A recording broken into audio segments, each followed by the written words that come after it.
Vamos a ir a las Escrituras en esta mañana. Continuamos nuestra enseñanza. Hace 8 días estábamos hablando entonces. Estamos allí entendiendo que estamos viviendo los últimos tiempos. Y el Señor Yeshua, nuestro Mesías Salvador, dijo que esos tiempos serían tiempos similares a los tiempos ¿de quién? De Noé. Entonces Él nos dio la pauta. Y es lo que estamos viendo, cómo era el comportamiento de aquellos tiempos y cómo se comporta hoy el mundo, cómo se comporta la sociedad. Y una de las cosas que estamos entendiendo es que el mundo antiguo, el mundo prediluviano, el mundo que fue destruido en medio del diluvio, ¿sí? Fue un mundo que se apartó de Dios porque corrompieron su sabiduría, ¿sí? Dice que todos se corrompieron delante de Dios. Y como se corrompieron delante del Señor, vino el juicio, ¿ok? Por la corrupción. Y estamos entendiendo que una de las peores corrupciones que hay en el ser humano es la corrupción de su sabiduría. Que la sabiduría es una virtud que el Señor nos ha entregado a nosotros a fin de poder caminar de manera recta, de manera correcta, discriminando lo bueno de lo malo. Jochma, sabiduría.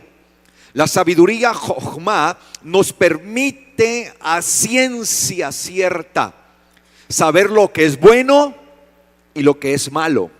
Hoy estamos viviendo en un mundo tan convulsionado que a lo malo llama bueno y a lo bueno llama malo.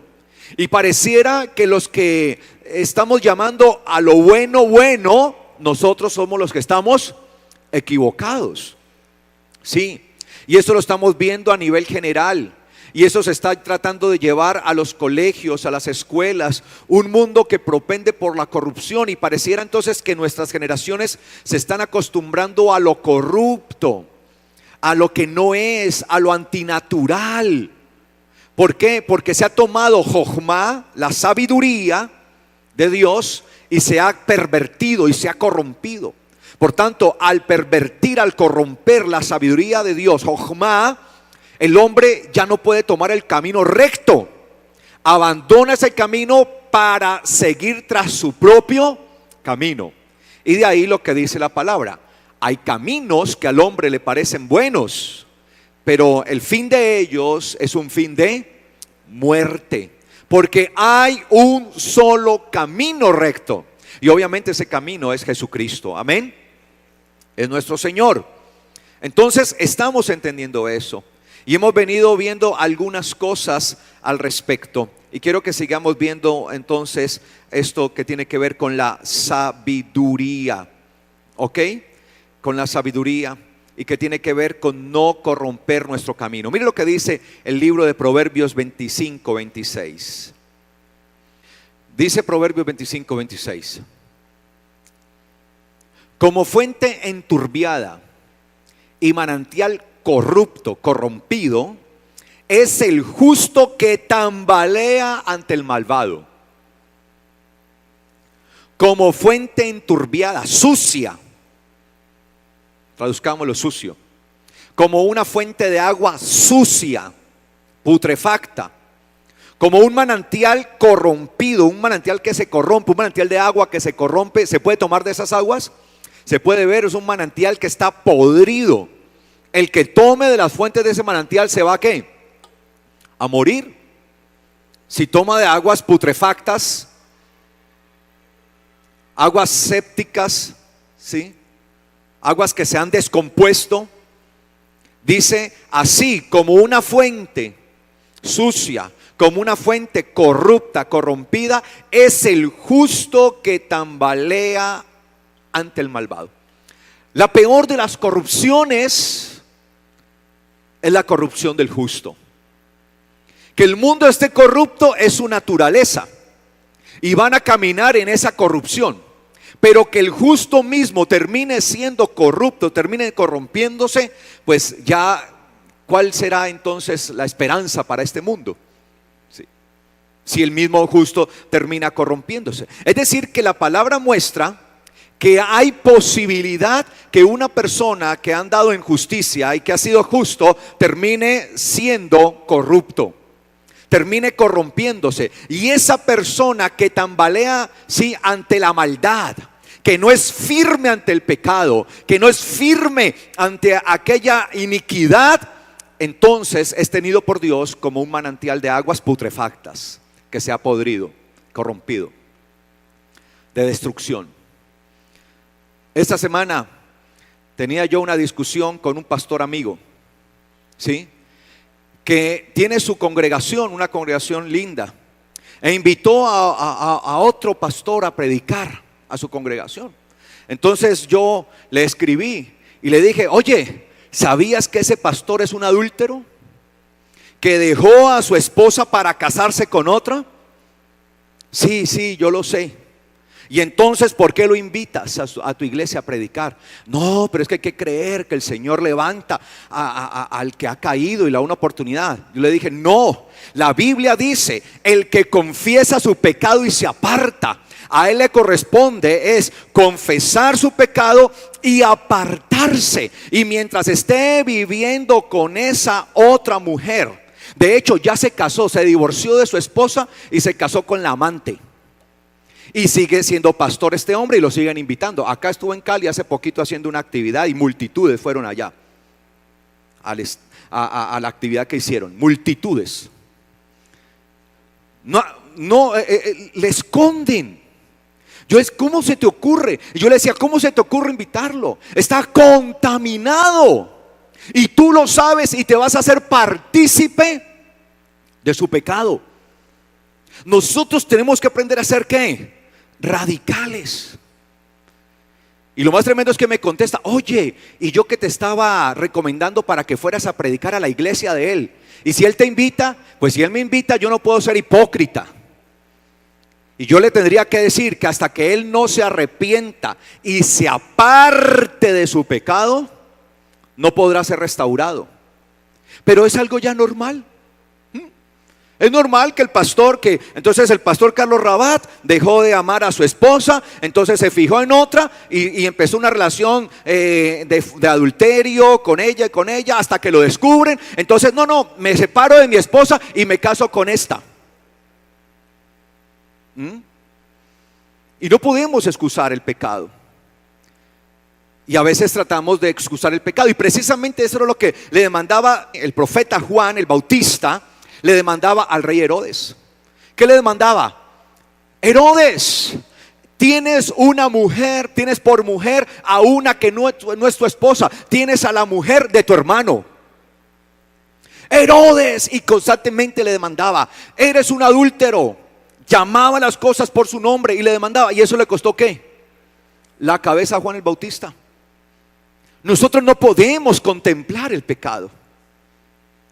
Y lo más tremendo es que este tipo se llama a sí mismo, ni siquiera se llama pastor, el que es adúltero, profeta.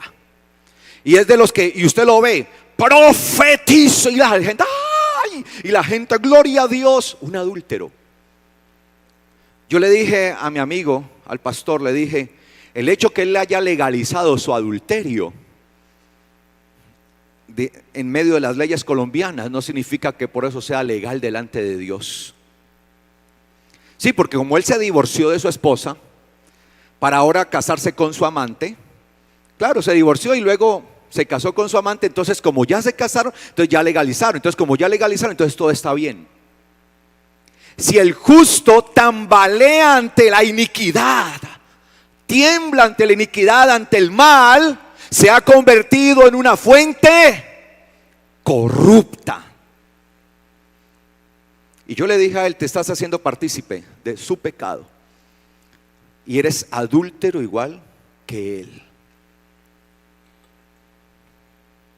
Es triste ver. Yo decía: Señor, ¿por qué me toca a mí esto?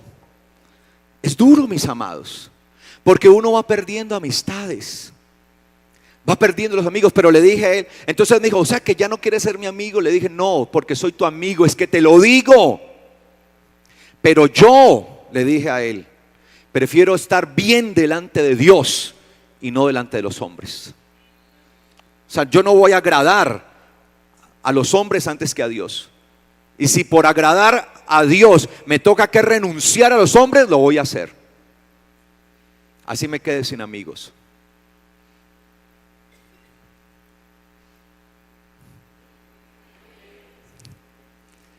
Y acá vemos, quiero que a partir de ese texto de Proverbios, veamos cómo reaccionaron unos muchachos ante la maldad, que es lo que quiero que hoy veamos nosotros.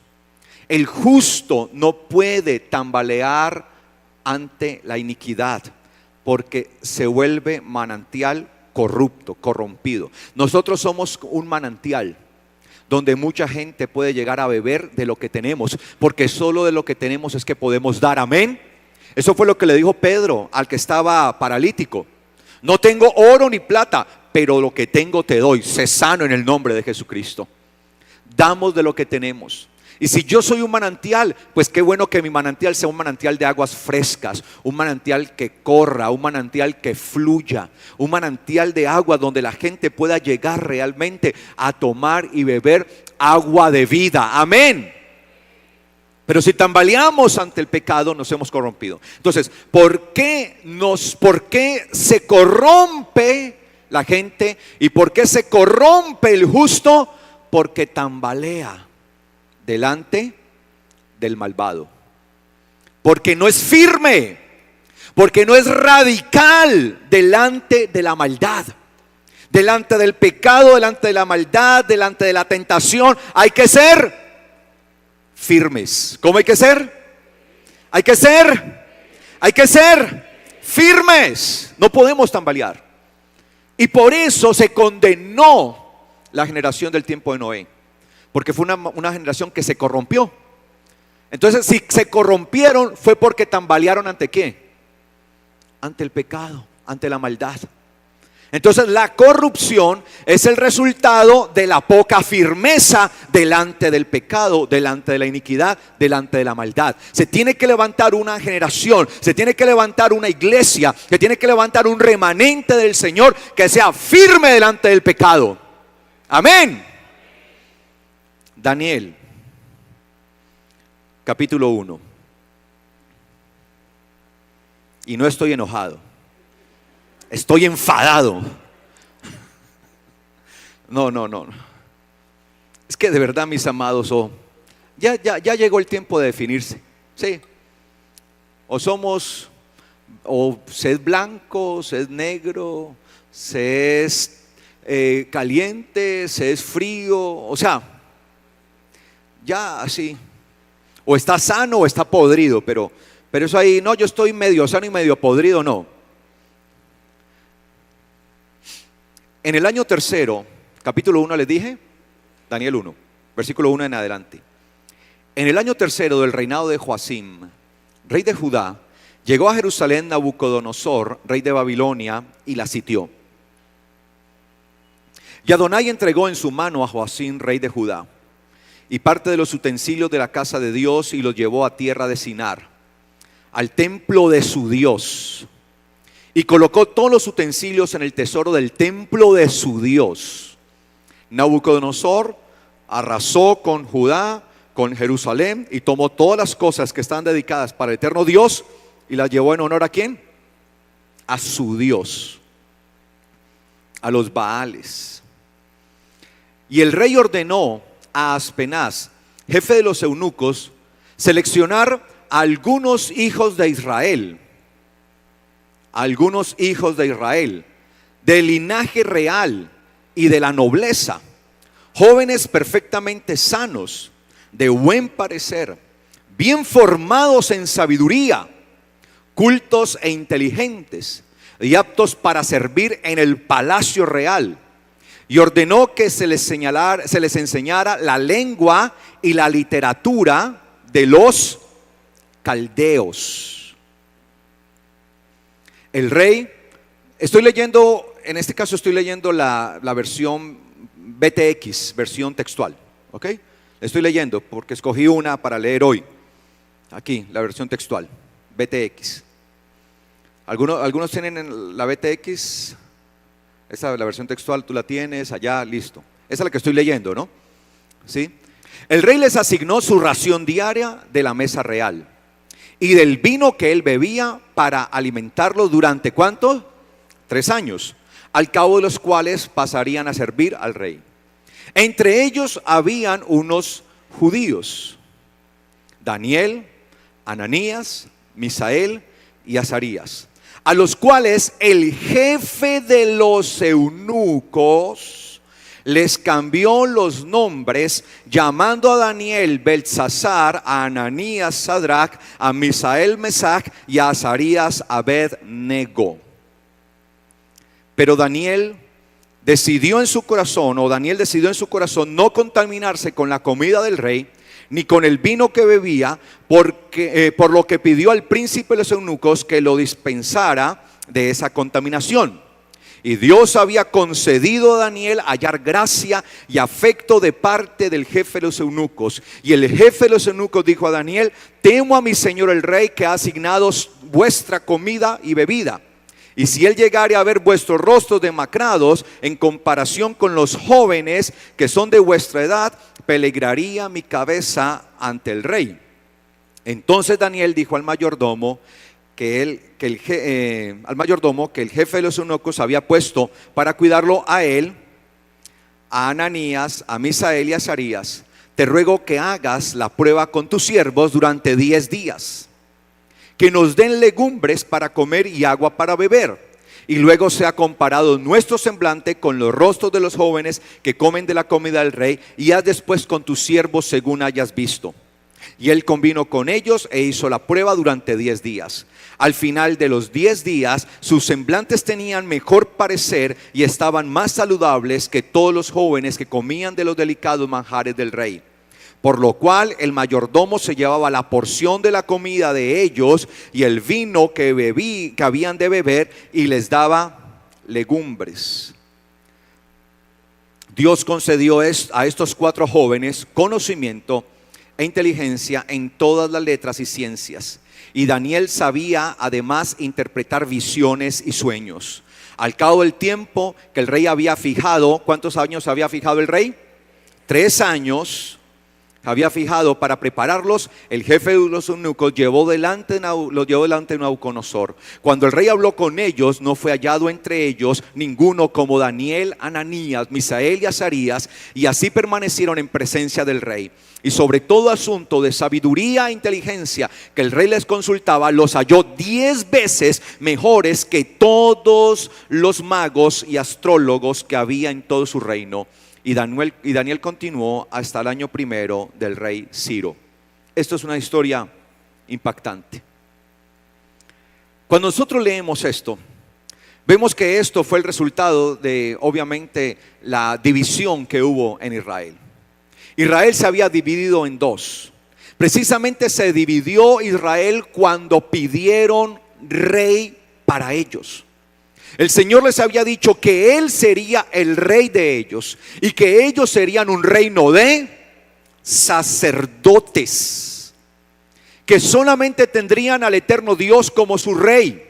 Sin embargo, empezaron a ver cómo eran las demás naciones y que las demás naciones tenían reyes sobre ellos, y reclamaron rey para ellos y dijeron: queremos tener rey tal como la tienen las demás naciones.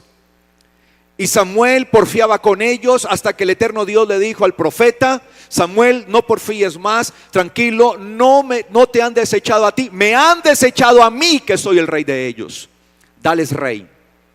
Sin embargo, adviérteles todo el mal que van a acarrear por cuenta de estos reyes. Y así fue. Llegó Saúl, luego David, posteriormente Salomón, y estuvieron como reyes sobre ellos. Luego, después de que murió Salomón fue el hijo de David, un hijo resultado del adulterio. Porque teniendo David sus mujeres, porque en el reino de reyes se le da riendas sueltas ¿a qué? A la carne. Por ejemplo, en el reino sacerdotal, a los sacerdotes le dice: ningún sacerdote podrá tener más de una mujer. Es decir, se tenían que someter a la voluntad del Señor tal como fue hecha en el principio. ¿Cuántas mujeres le dio el Señor a Adán? Una. Y los sacerdotes no podían, pero los reyes tomaban todas las que querían. Y no le bastó a David tener todas las mujeres que quiso. De repente vio a una mujer desde su balcón real que se bañaba y la deseó. Y no solamente le bastó con el deseo, sino que la mandó a llamar y tuvo relaciones sexuales con ella y la embarazó. Y era la mujer de uno de sus oficiales que se encontraban precisamente en guerra defendiendo a David. Y cuando se dieron cuenta que estaba en embarazo, David mandó a llamar a su oficial para que durmiera con su esposa para encubrir el pecado. Pero aquel hombre, a pesar de que fue embriagado a propósito por David, no quiso ir a donde su esposa y dijo: ¿cómo es posible que en mi pueblo está en guerra y yo voy a estar con mi esposa? Y no quiso. Entonces, como no quiso, David escribió de su puño y letra una orden y se la mandó a Joab, su general, para que mandara a este hombre, a Urías, al frente de la batalla, y el ejército retrocediera, lo dejaran solo para que lo mataran, para encubrir el pecado, cuando el justo tambalea delante de la maldad. Y así fue, y murió y mataron a Urías. Y él tomó a Betsabé, David, y ese hijo que tenía Betsabé falleció.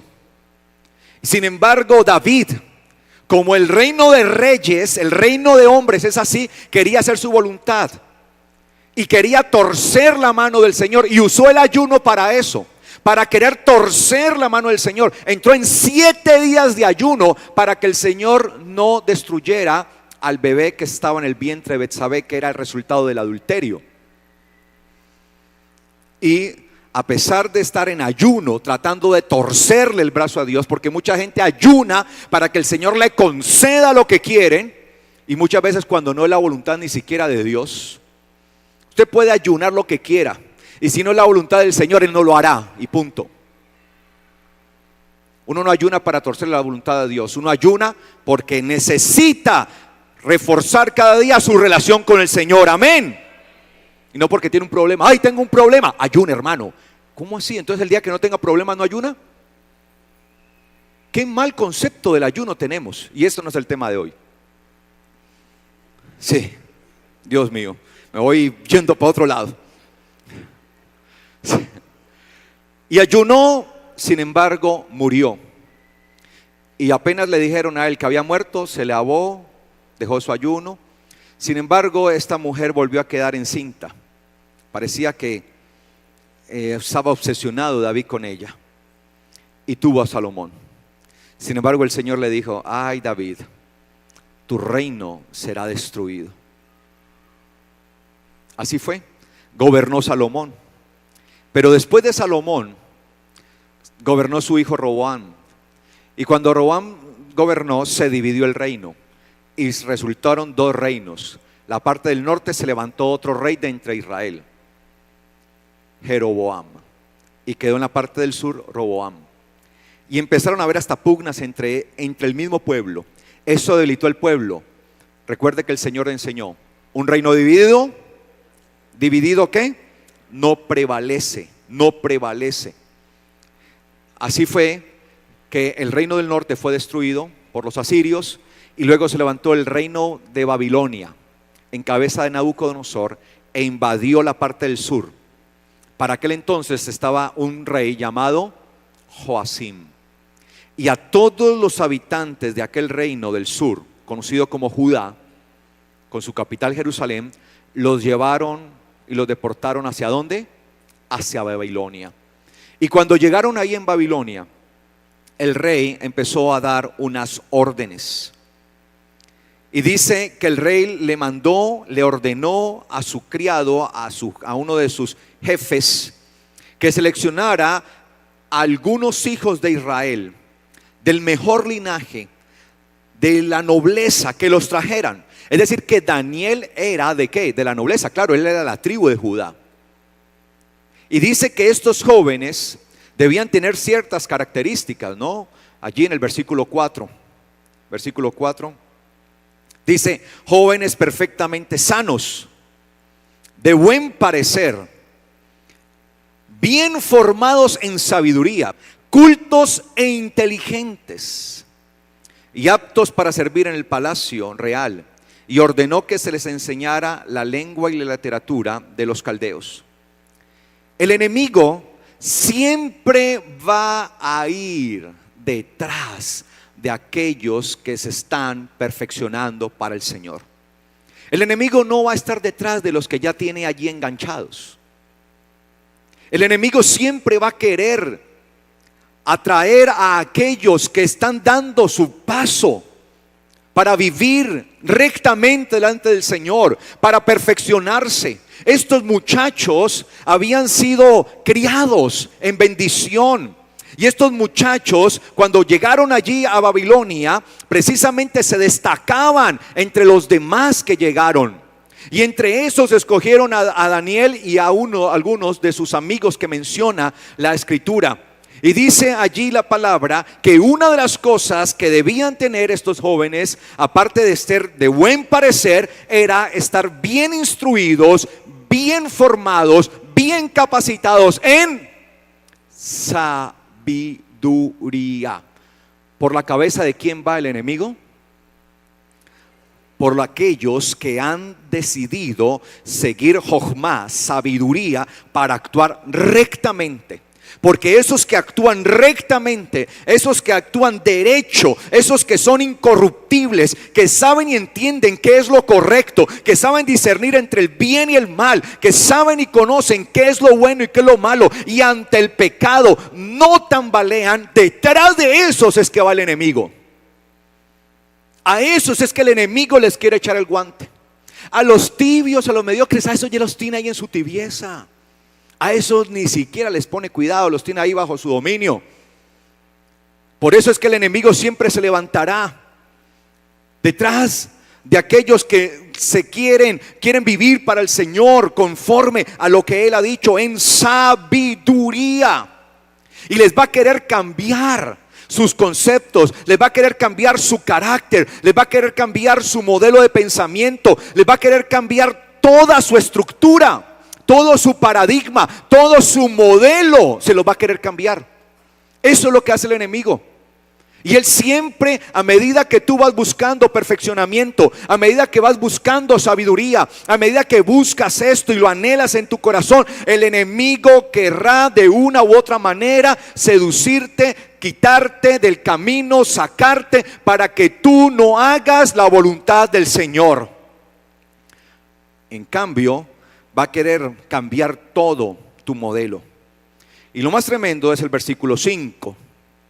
Vuelvo a leer el versículo 5 en esta versión que estoy leyendo, la versión BTX, Biblia textual. El rey les asignó su ración diaria de la mesa real y del vino que él bebía, para alimentarlo durante 3 años, al cabo de los cuales pasarían a servir al rey. Si leemos eso así, pues entendemos como que el mismo rey fue el que dijo: vea, van a comer esto, esto y esto. Y de pronto no percibimos lo que hay allí. Porque cuando leemos ese texto en hebreo, nos damos cuenta de algo bien asombroso. El texto en hebreo dice: Vaiman lachem hamelech de Brayon bemo mipat bach. Traduciendo eso textualmente significa esto: Baimán, y él les señaló a ellos, Lachem. Baimán señaló a ellos, Lachem. ¿A quiénes son ellos? ¿A quiénes son ellos? A estos muchachos que estaban instruidos en ¿qué? En sabiduría. La cualidad de ellos que destacaba era instruidos en ¿qué? En sabiduría. ¿Qué es lo que quiere corromper el enemigo? Porque si tambaleamos allí, no hay esperanza. Baimán les señaló, Lachem, a ellos, Hamelech, el rey, el mismo rey. Pero mira lo que viene acá. Dice allí: Devra Yom Bemo. Devra Yom. Devra Yom. Cuando uno lee esto en hebreo, entiende de qué se trata esto. Devra Yom. Devra es Eso es un constructo, lo que se llama dentro de el hebreo, una expresión en constructo, devrayom, es un constructo. Se los voy a dividir el constructo. Devra, davar, davar. ¿Recuerdan qué es davar? ¿Qué es davar? La palabra dicha, la palabra declarada. Por el davar de Dios fueron hechos los cielos y la tierra. Cuando se nos habla de los 10 mandamientos, no se nos habla en realidad de 10 mandamientos, misbot. No dice misbot, mandamientos. El texto hebreo dice devarim, palabras, las 10 palabras, las 10 devarim, que es el plural de davar. Devarim, el plural de davar, la palabra que se declara, la palabra dicha por el eterno Dios, la palabra por la cual hay poder, por la cual hay existencia. Y el Señor dio su davar, y por su davar fueron hechos los cielos y la tierra. Davar yom. Lo que está diciendo el texto es que el rey señaló por medio de davar diariamente, es decir, que era una davar que les iban a estar metiendo ¿qué? Todos los días, todos los días, todos los días. Pero no era la davar de Dios, sino la davar de ¿quién? Del rey. Es decir, que empieza una lucha entre el davar que habían recibido ellos, que era el davar de Dios, la palabra de Dios, frente ahora el davar, la palabra de ¿quién? Del rey. Todos los días, todos los días. ¿Cuánto machaca el enemigo? Todos los días. ¿Descansa el enemigo? Todos los días. Por tanto, nosotros nos tenemos que alimentar de la palabra. ¿Cuánto? Cada semana. ¿Cuánto? Todos los días. Todos los días. De Vradión, todos los días. Palabra todos los días. Palabra todos los días. ¿Cuánto la palabra de Dios? Todos los días. Es su deber en su casa, para usted, para sus hijos, ejercitarse en la palabra, amar la palabra. No puede pasar un día sin alimentarse de la palabra, porque el enemigo sí le va a estar dando su palabra todos los días. La palabra es alimento para el alma. Amén. Si yo como suficiente de la palabra de Dios, voy a estar saciado. Y cuando el enemigo venga con su palabra, no voy a querer comer más palabra, porque estoy ¿qué? Saciado. Pero si mi vientre espiritual está vacío, porque solo espero que cada semana, voy a ir a la iglesia. Acá usted viene para recibir instrucción, pero su formación es todos los días en la palabra. Entonces usted, imagínese, comiendo una vez a la semana nada más. Pues si le brindan entre semana alguna golosina, ¿usted qué? Se lo va a comer. Lo más tremendo es que el texto dice Devra yom bemo, ¿sí? Es decir, palabra todos los días. Dice así, voy a tratar, palabra de día en día. Es lo que quiere decir eso. Devra yom bemo, palabra de día en día, de día en día, de día en día. Él fue, el mismo rey fue el que señaló. Y le señaló Mipat Bach. ¿Qué es Mipat Bach? Está traducido en su Biblia como alimento, ración de alimento, alimento, ¿sí o no? ¿Cómo dice su Biblia? O comida, ¿cómo dice? ¿Comida? Alimento. ¿Cómo dice? Ración diaria. ¿Qué más dice? Provisión de comida. Muy bien. Mipat Bach es una expresión que se usa para definir algo que es una golosina que no alimenta. No es una comida que alimente, usémosla, es la palabra antigua para definir comida chatarra. Mi pat bag es una hamburguesa, un chorizo, ¿no? Una morcilla, cosas que no nutren, que no alimentan en realidad, a pesar de que venían de la mesa de ¿quién? Del rey venía. Pero el enemigo siempre te va a mostrar una golosina. Y a los niños, póngale a usted a los niños un plato de verduras con ensalada y póngales a los niños al lado una hamburguesa. ¿Cuál prefieren? El plato de verduras y la ensalada, ¿cierto? Siempre se van por la hamburguesa. ¿Sí o no? Los niños comúnmente tratan de seguir eso. O póngale allí una chocolatina, póngale un bombón, póngale un dulce frente a la comida. ¿Qué quieren? El dulce, lo que no alimenta. Y el enemigo siempre te va a estar poniendo ¿qué? La chocolatina, la golosina, mitpat bag. Mira, la golosina. Y dejamos el alimento de la palabra de Dios que nos nutre por irnos detrás de ¿qué? De la golosina. No sé si me estoy dando a entender.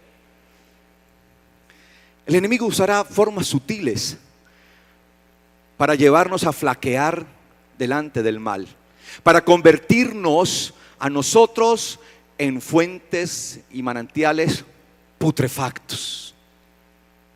Amén. Por eso es lo hermoso de uno ver y entender esto desde el contexto del hebreo. Por eso yo trato de traerles siempre, no para confundirlos, sino para poderles desmenuzar y enseñar mejor lo que allí dice. Sin embargo, seguimos leyendo allí. Esto iba a ser todos los días. ¿Por cuánto tiempo? 3 años ahí. Todos los días. Iba a estar todos los días, todos los días, todos los días. Versículo 6. Entre ellos habían unos judíos, Daniel, Ananías, Misael y Azarías. Sus nombres. A los cuales el jefe del eunuco les cambió los nombres. ¿Qué va a querer hacer el enemigo? Cambiar tu identidad, tu nombre, lo que tú eres. Eso es lo que el enemigo va a hacer continuamente. La palabra nombre en hebreo es la palabra Shem. La raíz de Shem viene de la misma raíz de Shamaim. ¿Qué es Shamaim en hebreo? Cielos. Shamaim es un plural de majestad. Shamaim, cielos. Shem. Porque el nombre de la persona en la antigüedad iba a demostrar su carácter, lo que era. De hecho, la raíz de esto es la raíz sum, que significa poner o elevar a alguien, ¿sí? Poner en elevación, sum, levantar a alguien. Por tanto, cada vez que se ponía un nombre, el propósito era que este nombre elevara a la persona. ¿Y la elevara hacia dónde? Hacia el cielo. Por eso a nosotros nos ha sido cambiado nuestro nombre espiritualmente hablando. Ya no tenemos un nombre cualquiera, ahora en el Señor tenemos un nombre, un título, hijos de Dios, a los cuales les dio esa potestad, ser llamados, ¿sí? Ser hechos hijos de Dios. Nosotros hoy somos Bene Elohim. Aunque somos humanos, de naturaleza humana, nuestra naturaleza espiritual es ser hijos de ¿quién? De Dios. Y tenemos un nombre, y por eso estamos confiando en el nombre que es sobre todo nombre, el nombre de Yeshua. Por eso el Señor dio un nombre, ¿sí?, que ha sido dado a los hombres, para que todo aquel que en él crea no se pierda, mas tenga vida eterna. Pero el enemigo siempre va a querer cambiar esa esencia, ese carácter, esa naturaleza, el carácter. Y ahí veíamos y vamos a ver en ellos el carácter, lo que había en ellos, lo que había en Daniel. ¿Por qué el enemigo quiso cambiarles el nombre? Su carácter, su elevación, su dignidad. Dice Al primero dice allí, el versículo 6, dice, versículo 7 dice, a los cuales el jefe de los eunucos les cambió los nombres, llamando a Daniel Beltsasar. Al primero, Daniel, en hebreo, Daniel. Daniel en hebreo significa juicio de Dios, o Dios es el que juzga, es el que tiene todo el juicio de Elohim. ¿Sí? Elohim es el que juzga, es el que tiene el juicio. Daniel, es decir, que él tenía un carácter bastante férreo. Daniel había sido preparado precisamente para ejercer juicio justo delante del Señor. Y se necesita que se levante una generación tipo Daniel, una generación que haga juicio justo, como dijo el Señor. Hay algunos que dicen: no juzgue si no queréis ser juzgados. Mala interpretación de las Escrituras. La Biblia dice que nosotros mismos vamos a juzgar a ¿quiénes? A los ángeles. Obviamente hablando de aquellos ángeles que perdieron toda su gloria, que se entregaron a las pasiones y por eso están en prisión de oscuridad, y algunos están acá, como entre ellos Satanás. Nosotros mismos vamos a hacer juicio. Y por eso muchas veces el enemigo querrá cambiarnos a nosotros el carácter. Porque a Yeshua se le ha entregado todo juicio, pero como nosotros somos parte del cuerpo de Yeshua, de la cabeza, y nosotros el cuerpo, por eso nosotros también se nos ha entregado parte de ese juicio, y parte de ese juicio será juzgar a aquellos ángeles. Por eso el enemigo siempre querrá venir a cambiar nuestro carácter, nuestro nombre, porque nosotros seremos el juicio de Satanás. Por eso dice el apóstol Pablo, ¿sí?, que el Dios de paz en breve, en poco tiempo, aplastará a Satanás. ¿Qué? Bajo nuestros pies. ¿Ya está aplastado Satanás? No. ¿Podemos aplastar a Satanás en ese momento? No. Solamente hasta que nos sea entregado ¿qué? El juicio a nosotros para juzgar a los ángeles, aplastaremos a Satanás. Satanás sabe que la iglesia es el instrumento que Dios usará para traer juicio sobre él, y será la iglesia la que aplaste a Satanás. Y por eso el enemigo querrá cambiar tu identidad, querrá cambiar tu carácter, no querrá que tú vivas conforme a lo que has sido llamado por el Señor. Por eso tenemos que pararnos con firmeza. Pero si la iglesia empieza a tambalear ante el pecado es más fuerte, y tambalea y se debilita, Satanás habrá cambiado la naturaleza de la iglesia. Por eso lo que le decía ahora de este amigo pastor que tengo: invita a otro pastor a que ministre a su iglesia siendo un adúltero. Tambaleó ante el pecado, y cuando el justo tambalea, se convierte en agua, en fuente de agua putrefacta, porque ya no sirve para purificar. Porque las fuentes de aguas vivas eran las que se usaban para obtener agua para purificación. La iglesia es un manantial de agua que debe permanecer vivo, porque será el agua que el Señor use para purificación. Amén. ¿Me estoy dando a entender o esto está muy enredado? Es que los noto como... Entonces a veces yo no sé si es que no me estoy dando a entender o que yo digo: Señor, por favor, ayúdame. Daniel, juicio de Dios. La iglesia está para eso. Tú vas a ser parte del juicio que Dios mismo usará, el instrumento que Dios usará, como dijo el apóstol Pablo. Y el Dios de paz aplastará en poco tiempo a Satanás debajo de sus pies. Pero el versículo anterior dice: por cuanto la obediencia de ustedes ha venido a ser muy notoria, el Dios de paz aplastará en breve, en poco tiempo, a Satanás bajo sus pies. ¿Debido a qué? ¿Debido a qué? ¿Debido a qué? A la obediencia. Por cuanto la obediencia de ustedes ha venido a ser notoria. Se muestra la obediencia. La obediencia se refleja, se ve. Obediencia a su palabra, a permanecer en Él, no a la conveniencia humana. Esto no se trata de amistades. Es que como es mi amigo, por eso entonces yo le alcahueteo el pecado. No, agradamos a Dios o agradamos a los hombres. Amén.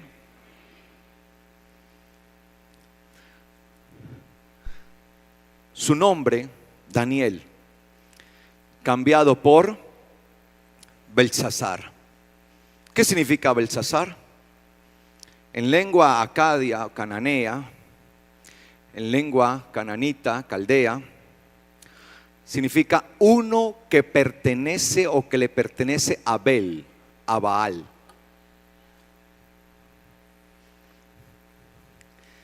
Cuando yo abandono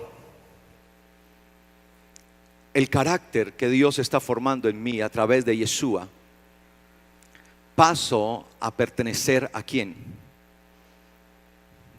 A Baal,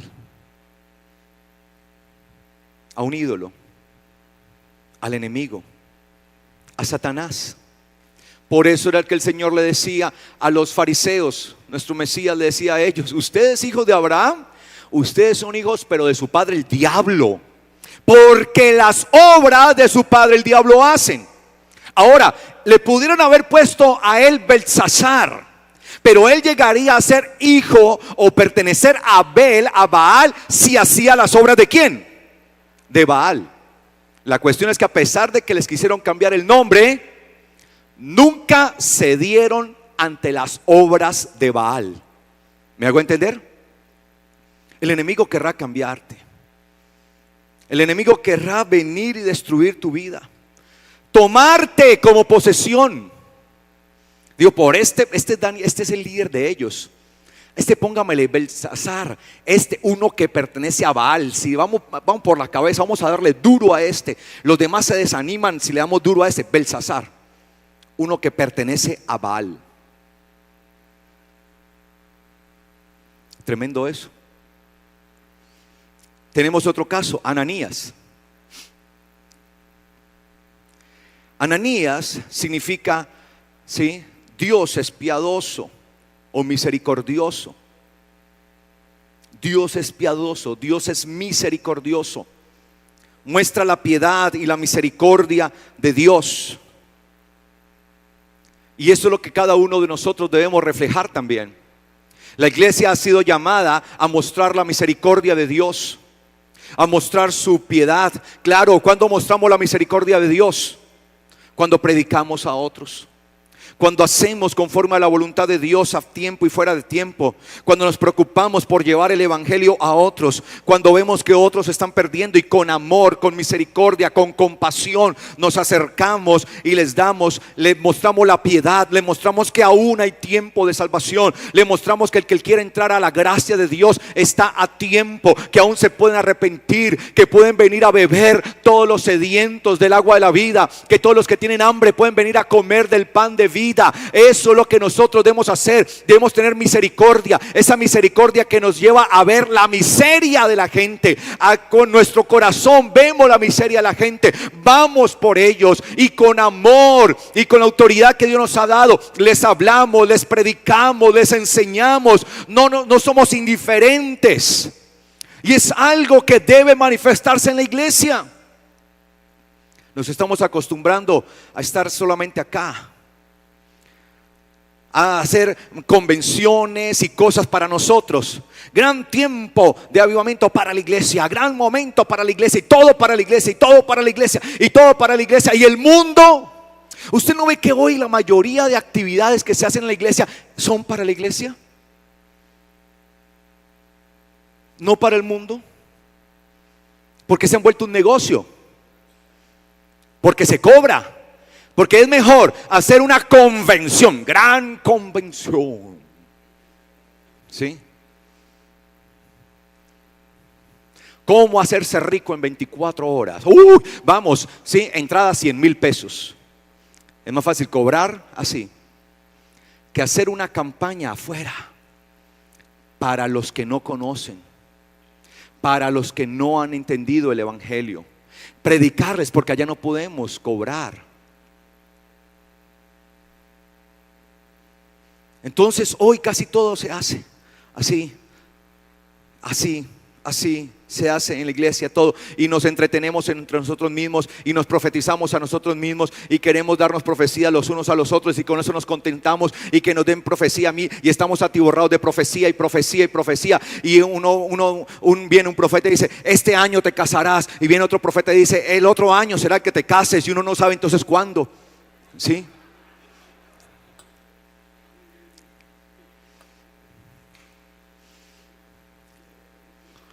Que no vaya a pasar. Esto es un caso real. Conocí un hombre que dejó a su esposa porque un profeta llegó y le dijo: así te dice el Señor, ella es tu esposa, esta va a ser y todo eso. Y él siendo casado. Entonces, como el Señor le habló, atrás del profeta dejó a su esposa para casarse con la otra. Y no es un chiste, fue un caso real. Y nos fascina eso. Cuando nosotros no estamos desarrollando la misericordia. ¿Qué dijo el Señor? Misericordia quiero. Cuando entró a Jerusalén y vio la ciudad, vio al pueblo, y dice que sintió compasión de la gente, porque eran como ovejas sin pastor. Como ovejas sin pastor. Le quiso cambiar entonces allí su identidad a Ananías. Y le pusieron a Ananías, ¿qué nombre le pusieron? Sadrac. ¿Sí? El mandato de Acu. Mandato, ordenanza de Acu significa Sadrac. ¿Quién era Acu? Un dios sumerio. En algunas de las descripciones sumerias respecto a Acu, ¿sí? En las culturas sumerias lo describen con un cuerpo esquelético. Yo no sé si usted algún momento ha visto a Acu, ¿sí? Con un cuerpo esquelético. Y le consideraban el dios de la devastación, el dios de la muerte, de la ruina. Acu. Lo contrario. Misericordia, no, destrucción. ¿Sí? Ningún tipo de misericordia. Ananías, Dios es misericordioso, no, este va a ser Sadrac, este va a ser el mandato de Acu, el mandato de la destrucción, el mandato de la ruina. Ningún tipo de misericordia, ruina, destrucción, lo contrario. Mire cómo el enemigo querrá cambiar nuestra identidad. El otro, Misael. Misael es una expresión hebrea que significa ¿quién como Dios? ¿Quién como Dios? ¿Quién es como Dios? ¿Quién es como Elohim? ¿Quién es como Él? ¿Quién es como Dios? Nuestro Elohim. ¿Quién como Él? Y a Él es el que predicamos, porque no hay otro como Él. Porque hay un solo Dios, dice el apóstol Pablo, y un solo mediador entre Dios y los hombres, Jesucristo hombre. El mismo Yeshua lo dijo en su oración: que te conozcan a ti, Padre, Dios único y verdadero. Hay un solo Dios, y es la fe primordial de los mandamientos. Oye, Israel, el Señor nuestro Dios, Yahweh nuestro Dios, Yahweh es uno. Es un solo Dios. Y por eso, ¿quién como Dios? ¿Quién como Elohim? Nadie es la respuesta. Nadie, porque solo Él es el verdadero Dios. Pero le cambian a Él, a Misael, le cambian su nombre por Mesaj.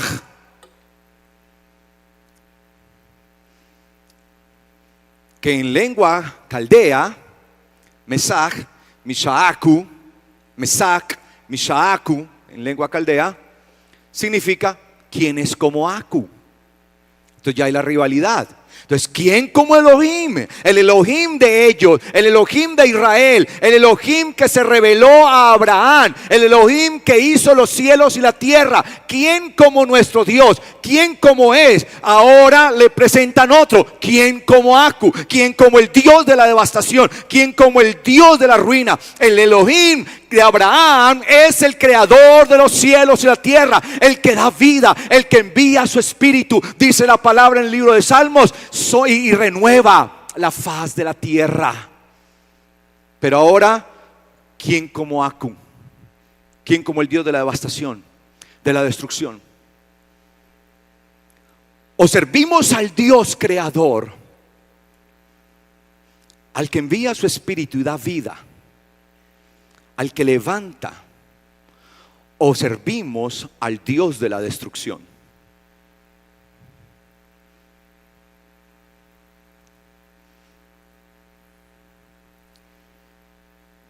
Y por último está Azarías, que significa auxilio o ayuda de parte de Dios. El auxilio, la ayuda del eterno Dios. Y es cambiado su nombre, ¿por qué? O sea, auxilio de Dios o el ayudante. Mire, también Azarías significa como el ayudante de Dios, el que ayuda a Dios también. O sea, Dios es ayuda, Dios es auxilio, pero nosotros estamos también puestos por Dios, ¿para qué? Para ser auxiliadores, porque su espíritu está aquí en nosotros. Y se le cambia su nombre a Abed-nego, que significa siervo de Nego, el que ayuda a Nego, el ayudante de Nego. Que Nego, obviamente, en el lenguaje caldeo es el mismo Dios o la misma deidad Nebo. De pronto estamos más acostumbrados a Nebo, ¿sí? Su nombre se aplicó a muchos gobernadores, incluso Nebo era aplicado en la antigüedad a gobernadores, a deidades. Y estas deidades tenían que ver con precisamente con aquellos que iban a gobernar, a mostrar, ¿sí?, su autoridad. Entonces, o somos nosotros, ¿sí?, o por medio de nosotros llega el auxilio del eterno Dios, de Elohim, la ayuda del eterno Dios. Nos constituimos nosotros en la ayuda, en el auxilio de Dios para muchos, para rescatarlos, para levantarlos del polvo, para sacarlos de la ceniza, para sacarlos de su pecado, para traerlos de muerte a vida, para hacer que resuciten de su pecado y vengan hacia la vida eterna. O nos convertimos en los sirvientes, en los siervos, en los esclavos de un Dios extraño, de Nego o Nebo. Mire cómo el enemigo empezó. Lo primero que ataca el enemigo entonces es el carácter de nosotros. Trayendo todos estos nombres y generalizándolos, es el carácter de la iglesia en realidad. Cuando yo estudio estos nombres, me doy cuenta inmediatamente que aquí se está visualizando el carácter de sus elegidos, el carácter de sus hijos, el carácter de su congregación santa. A eso ha sido llamado a la iglesia, a desarrollar aquel carácter, aquel nombre que tenían ellos. Pero cuando llegaron a Babilonia, inmediatamente lo primero que hicieron fue cambiarle su nombre, porque el enemigo siempre va a querer cambiar nuestra esencia, cambiar nuestro carácter. Si nosotros nos vendemos ante el enemigo y cedemos a sus pretensiones, habremos flaqueado ante el maligno, habremos flaqueado ante la maldad y nos convertiremos en fuentes de aguas corruptas. ¿Me hago entender? ¿Sí me doy a entender? ¿Sí soy claro con esto? Entonces, cuando nosotros vemos acá, dice,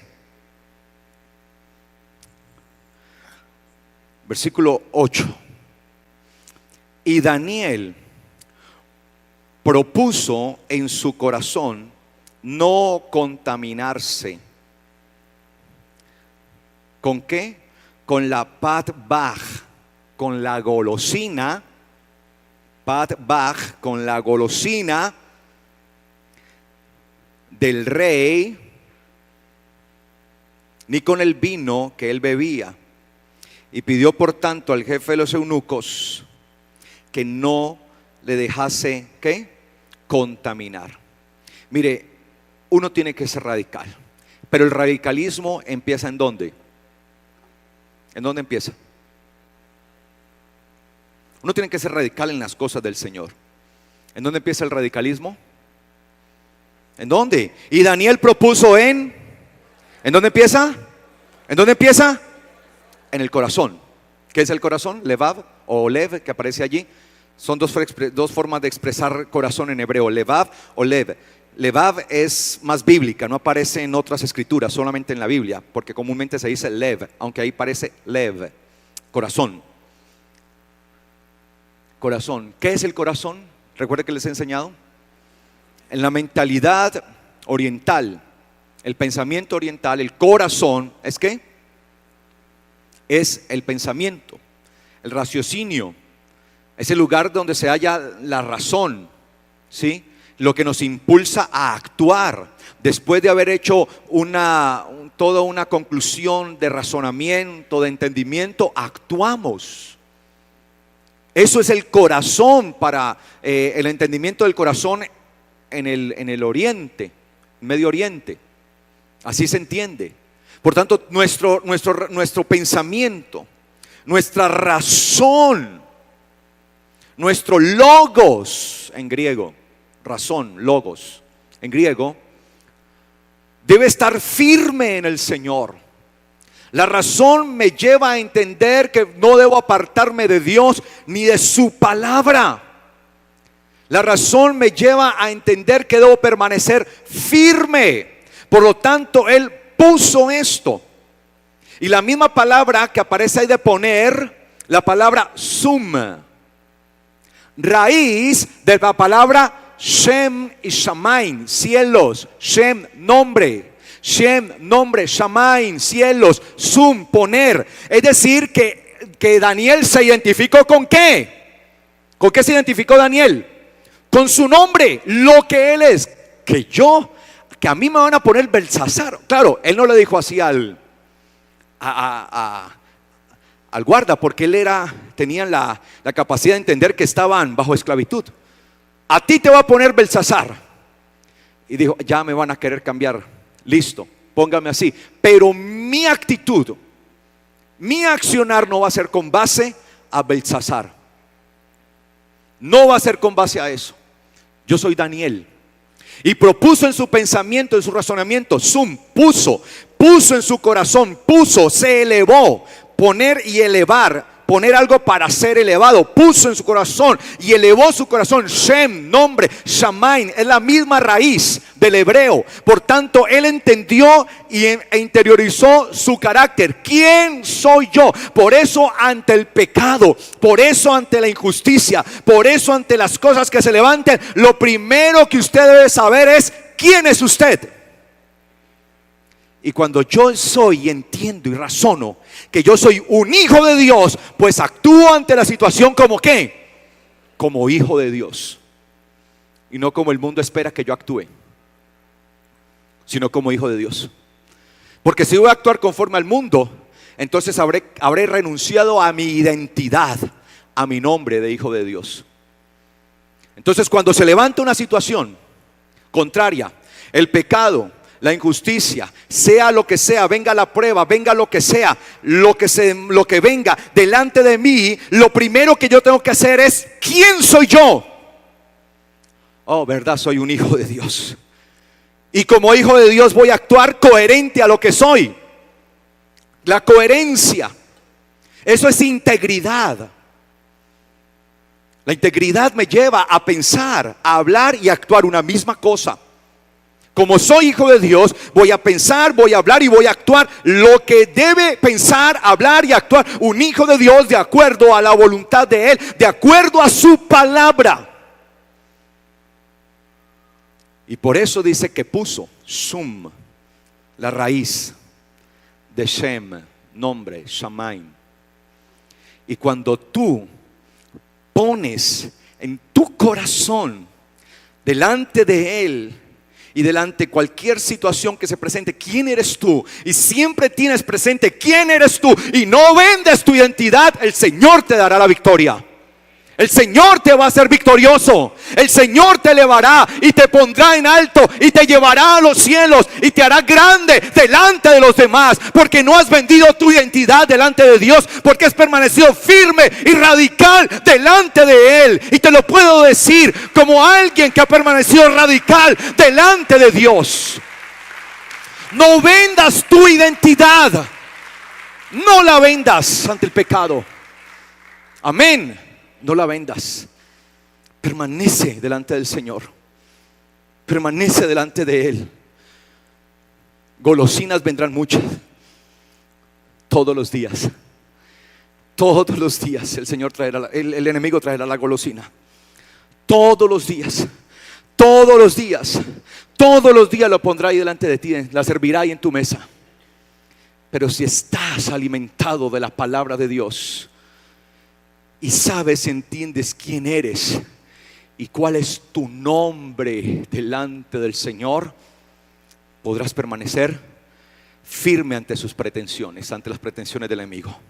Pero ojo con esto, que es poderosísimo.